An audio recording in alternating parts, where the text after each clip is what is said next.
2022 was the deadliest year for Palestinians in 16 years. Over 200 killed, 34 children killed. 2023 has started off even worse.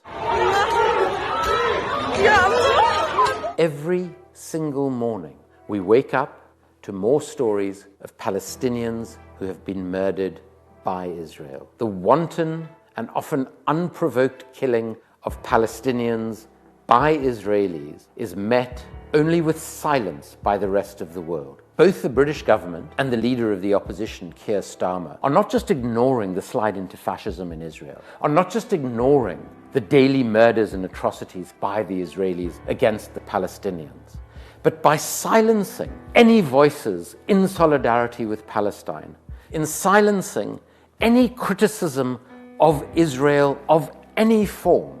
They are enabling, facilitating, and greasing the wheels of what is being done by Israel today. We have this extraordinary, quite Orwellian situation where members of Netanyahu's far-right government proudly describe themselves as fascists. But when a Labour member of parliament in Britain says, "Since the election of the fascist Israeli government in December last year, there has been an increase in human rights violations against Palestinian civilians, including children." Her leader, Keir Starmer, demands that she make a public apology and retraction. It is as if the fascists can call themselves fascists, but we can't call them fascists. What a world we live in, when words are treated as being more wrong, more violent, more dangerous than actual systemic racist and fascist violence. The ways in which the killings of Palestinians by Israel are dealt with in that media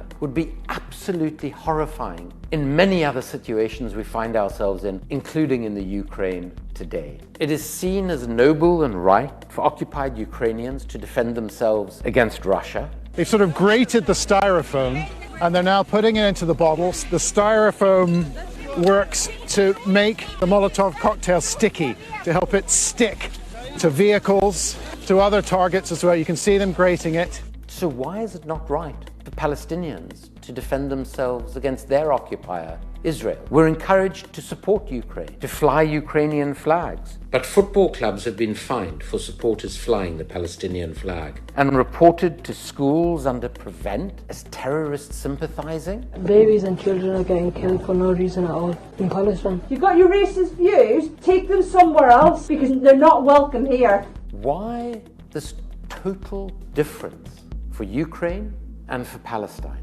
Apartheid South Africa was often described as colonialism of a special type. And I think that Israel too falls into that bracket, a quite unique kind of colonialism. But it is, without doubt, a form of settler colonialism, as a consequence of which we have to ask ourselves, is this not some relic of the long ago past, of a history that we've moved beyond? And why is so much of the world allowing this form of settler colonialism to flourish and grow in Israel and the occupied Palestinian territories?